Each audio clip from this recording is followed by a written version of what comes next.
Japan, the only country in history to have suffered a nuclear attack.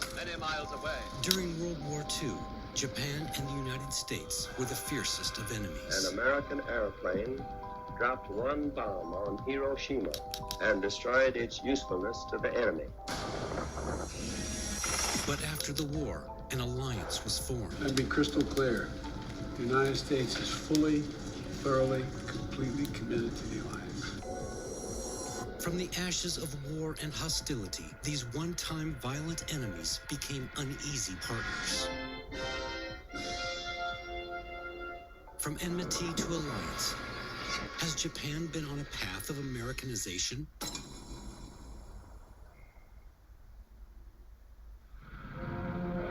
Many consider the ensuing American occupation of Japan by Douglas MacArthur the defining milestone in Japan-U.S. relations. Then comes the long-awaited moment when General MacArthur's car enters the American embassy grounds. But in fact, the roots of American influence in Japan go further back. Long before MacArthur, another American naval officer came to Japan. He was Matthew Perry, an 18th century Commodore in the U.S. Navy. Even today, Japanese consider Perry's arrival had the greatest impact and changed the course of Japan's history. Back then, Japan was in its isolationist Edo period and had refrained from contact with the outside world for 2 centuries. All of that changed upon the arrival of Perry and his U.S. Navy fleet. The Americans wanted to force Japan into a trade deal as part of their effort to expand markets into Asia. Perry believed that by showing off U.S. advanced firepower, he could intimidate the Japanese into opening up their markets and accepting Western trade. With minimal effort, Perry achieved the desired result. Under pressure, the Japanese grudgingly agreed to Perry's demands, promising that all future concessions Japan granted to other foreign powers would also be granted to the United States. This would become a recurring theme in Japan-U.S. relations. Japan's next wave of Westernization, or rather Americanization, would occur during the U.S. occupation after World War II. Hiroshima, seen from the air after the atomic bomb blast that virtually erased this city of 340,000 people from the earth. The U.S. entered the war after Japan's attack on Pearl Harbor. The 2 nations would be locked in bloody conflict through the remainder of the war. Taking his place at the surrender table, 2 atomic bombs dropped by the U.S. would force Japan's surrender. The U.S. would defeat Japan. It would also punish, reform, and rebuild Japan. Compete with Nipponese bulls and bears in a crowd scene that looks like a dogfight. The Allies punished Japan for its past military aggression. War crime trials were held in Tokyo. Former military officers were banned from holding political office. The emperor's power was stripped, and the parliamentary system was strengthened. Land reforms were introduced, which benefited tenant farmers and reduced the power of rich landowners. The Allies would go so far as to even dictate a new constitution for Japan. It would seem Japan was indeed becoming Americanized. What was Harry Truman, George Kennan, John Foster Dulles, Dwight Eisenhower, what were they thinking at this time? A very formative time. You know, this was the end of World War II, the end of the Japanese Empire, decolonization, Cold War, everything was in flux. And strategically, the United States it was really a blank slate. We really did not have a strategic template for Asia. And yet here's this brilliant policy planner who has ideas in his mind that show zero understanding of the history and the sentiments, shall we say, which are important in East Asia. The new constitution of post-war Japan has been labeled as Made in USA. It was established under the direction of the American occupying forces led by General Douglas MacArthur, who had final say over the occupation. As said by a Japanese scholar, due to the profound impact American law has made on Japanese law, it is no exaggeration to say that Japanese law after World War II has developed in the direction of American law. Japan's wartime aggression also cost it its military. A clause was incorporated into its post-war constitution, specifying that Japan would never again maintain land, sea, and air forces as well as other war potential. Japan's military atrocities during World War II, especially in China, still evokes pain for many around the world, even to this day. We provided American instructors to help the Japanese police in their training. Just as in Germany, the Allies wanted to be sure Japan could never again have the capacity to wage war on its neighbors. Japan would have to rely on others, namely the U.S., for protection. But sadly, U.S. military occupation forces would not prove to be good guests in the country. It was an occupation without precedent in the history of the Orient, and its results are likewise unparalleled. A strong, active friendship grows out of old enmities. A bond of mutual trust and goodwill ties together the people who once were the victors and those who were the vanquished. The U.S.-led narratives obscured a darker reality. The occupation of Japan was much more violent than commonly known. The local press began to report on rapes and looting just 2 weeks into the occupation, with MacArthur responding by promptly censoring all media. Over time, the number of rapes and assaults on Japanese women rose from 40 a day to over 300.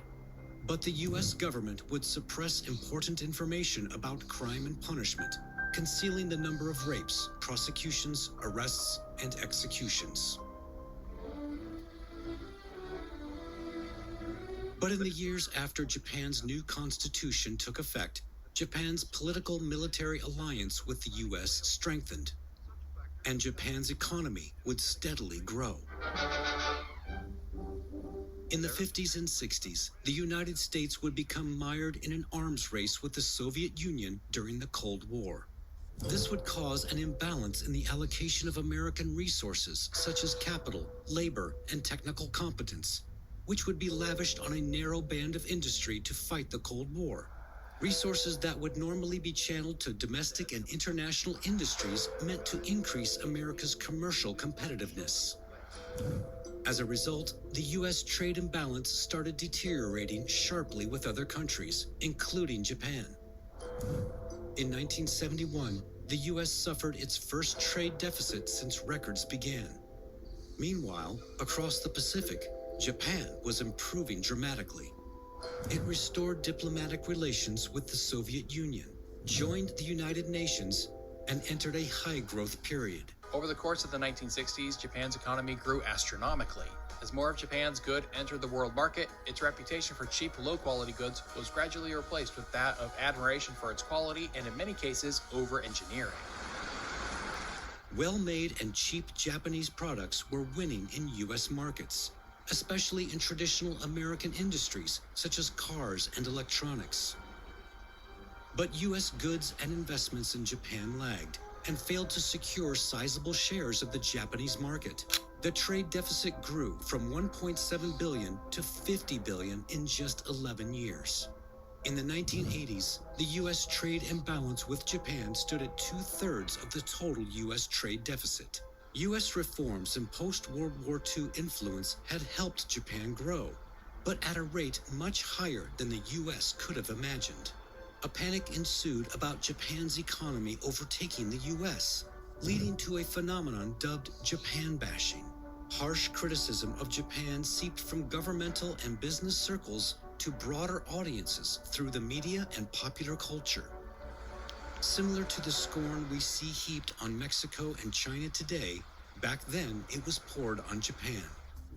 Articles were published with catchy headlines like "The Japanning of America" and "Japan buys U.S. with our money."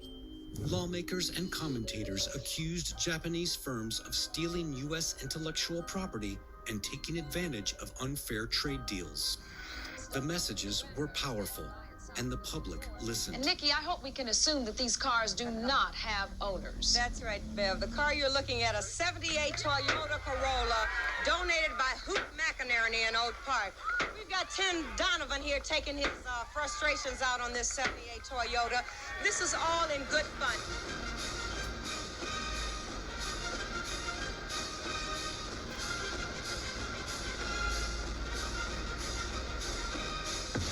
This happened in Detroit, where tickets were sold to let people use a sledgehammer to bash a Japanese car.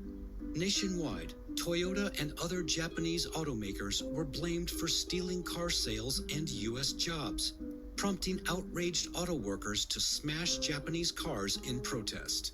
Ron is with me. For $1, they get how many hits on this car? It's $1 a hit.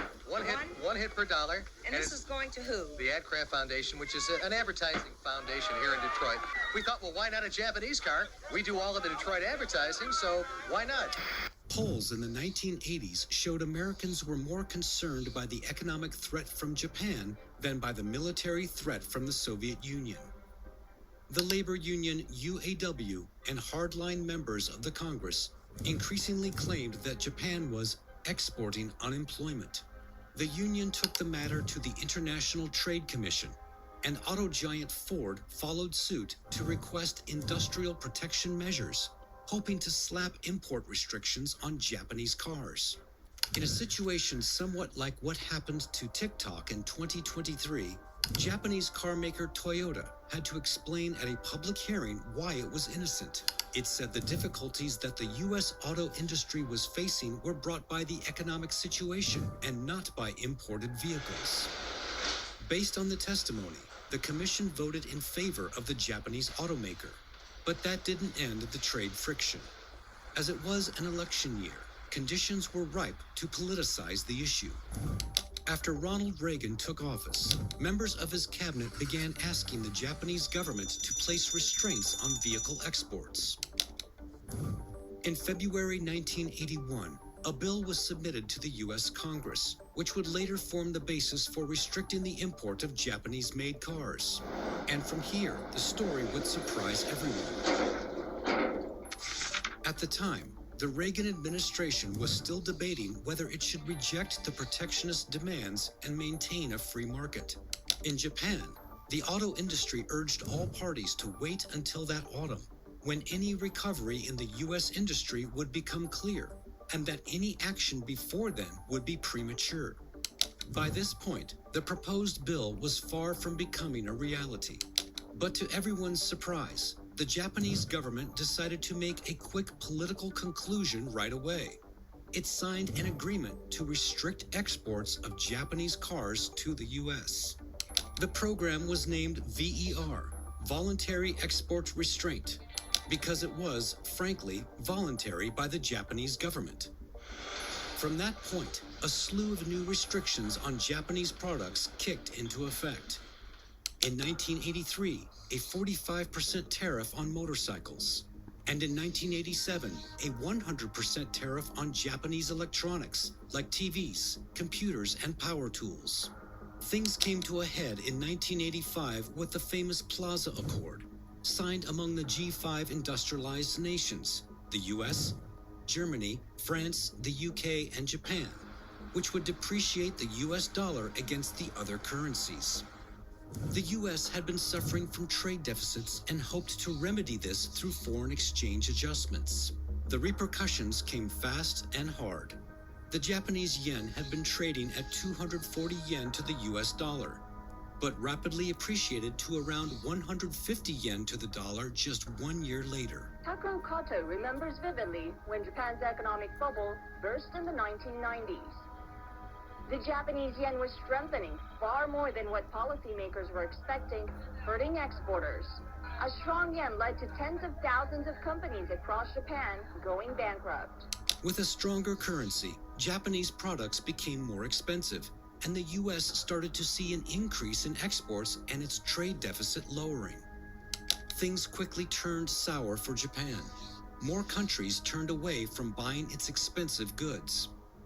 Efforts by the Japanese central bank to keep the yen's value low sparked a stock price bubble, the collapse of which helped push the country into recession, commonly known as Japan's lost decade during the 1990s and beyond. Looking back on it now, Japan's economic downfall seems almost unbelievable.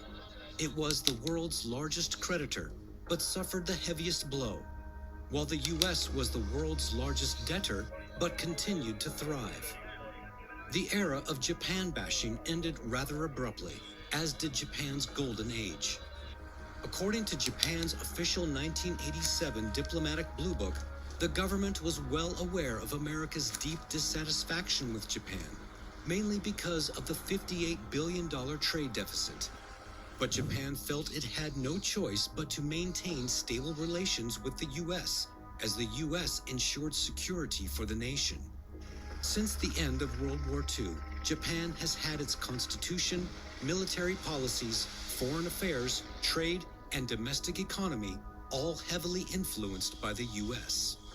And demilitarization had become a cornerstone of post-war Japan. Please.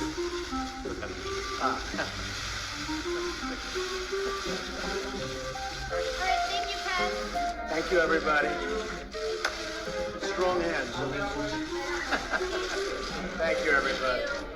But another surprise occurred in 2016, when former Prime Minister Shinzo Abe pushed through legislation that would allow Japan to defend its allies overseas, namely the U.S., even if Japan was not under attack.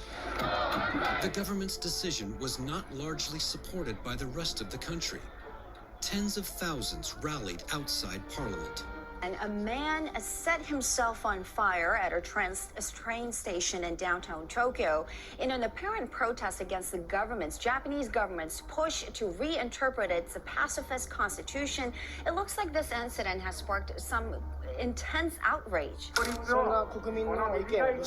think the current status of politics is a dictatorship. We said we do not want the bills. Since we elected those members of parliament, we want them to listen to us and stop the bills. I think it's wrong for parliament members to pass the bills forcefully. That's why I came here to protest. With the record spending, Japan's defense ministry plans to buy more fighter jets and patrol aircraft from the U.S. The LDP government, led by Prime Minister Fumio Kishida, is moving its security policy to be even more aligned with its only ally, the United States. Japan has unveiled plans for its biggest military buildup since World War II. The $320 billion plan will ready the pacifist country for sustained conflict. From a U.S. perspective, these were welcome developments.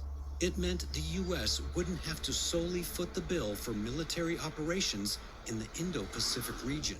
The United States has the largest ever military footprint solely in Japan. So without Japan, the United States could achieve very little when it comes to its engagement in the Indo-Pacific area. But for the people of Japan, the country was clearly going in the wrong direction. Building a military base, a place that's associated with killing people, is truly stupid.